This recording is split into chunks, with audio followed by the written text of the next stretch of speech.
So as we're giving others a chance to join, I will note that I'm Jessie Moore. I'm at Elon University in the United States. Earle Abrahamson is also on as my co-editor and co-facilitator today. So I'll let him introduce himself. Thank you, Jess. It's certainly a wonderful opportunity to be here, and thank you to all of you for joining us. I'm joining you from across the pond. I'm in the UK. So what we thought we would do is maybe give you some ideas about, we like to shorten things or create some meaningful sayings or acronyms. And so we thought we would help you rise to an occasion or the occasion. So the R in rise is about reading. So if you're not sure how to write in subtle, a good starting point is maybe to pick up an article within the journal, read it to understand the tone, the scope, and how the main messaging is being put across. Identify the type of research. We have a great range of research that we want to encourage.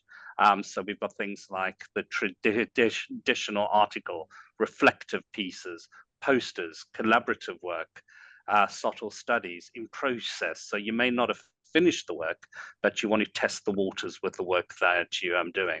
So thinking about what the meaning and messaging of that work is.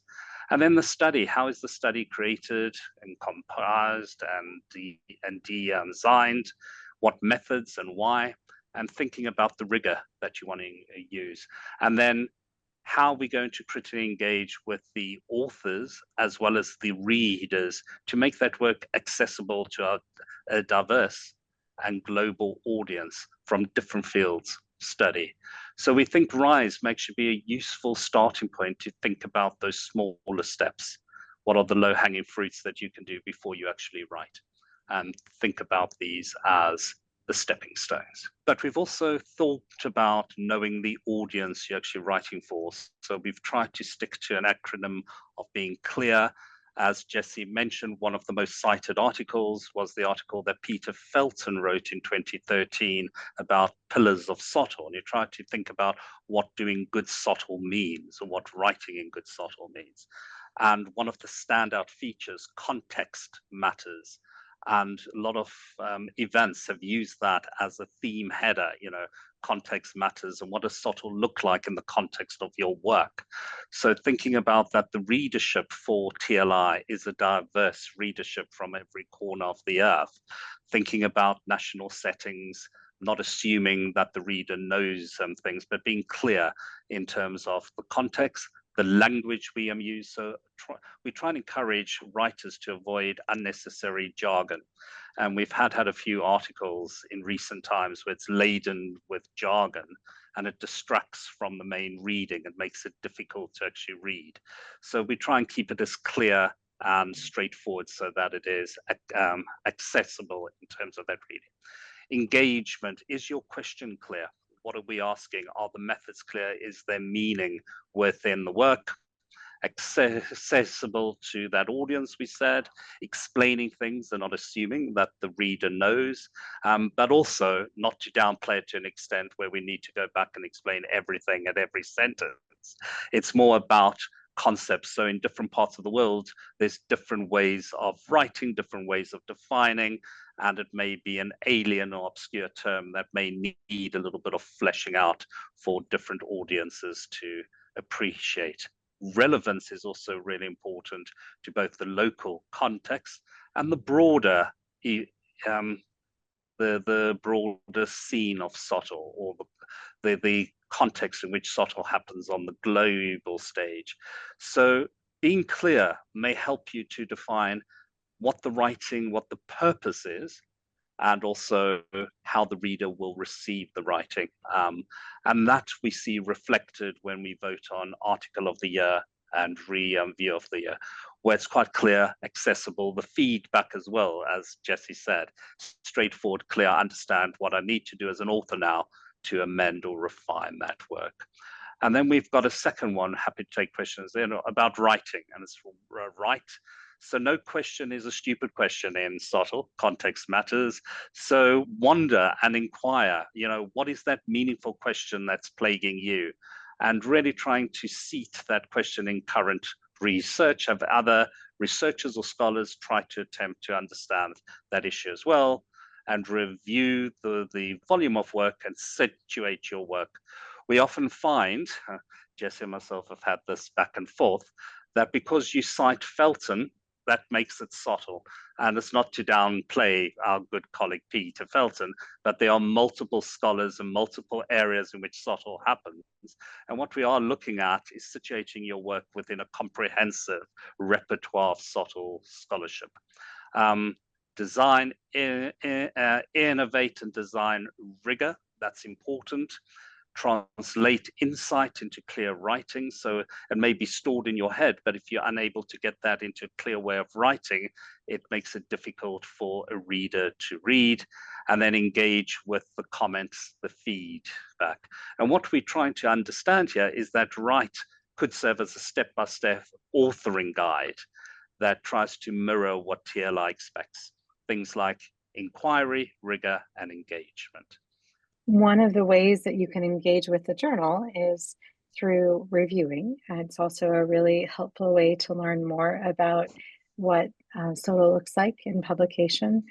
Sometimes I think we have this fear that because we haven't published much yet, that we aren't qualified to review, but you are consumers of the scholarship. And so it is very helpful to have your perspective. And often, particularly as you're newer to positions or working on newer projects, you may see things from a different perspective that allows a lot of adds a lot of insight for the authors. I want to highlight some of the things that we've suggested for reviewers, and I hope that you'll see, Emily, some echoes of what you've said in this acronym of take care. So offering constructive feedback that helps authors improve.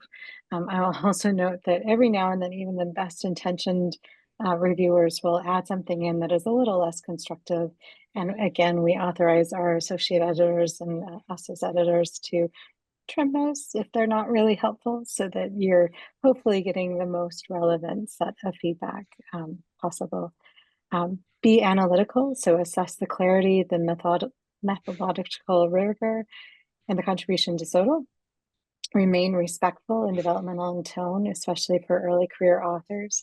And this is something that I think is really at the heart of TLI, is that we really do take a developmental process. We want to be open and inviting for colleagues from all disciplines and all career stages, so that it's not a space where you feel like it's a high bar for entry, but that you are hopefully getting maybe one or two rounds of feedback that genuinely help you make your work more accessible to our diverse readers and help you continue to develop as a SOTL scholar.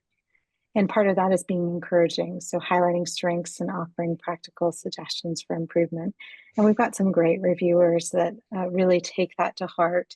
And I, again, want to encourage all of you on the call, if you're interested in reviewing, it is a great way to see a little bit more about what articles in the journal might look like and what else is happening in SOTL globally.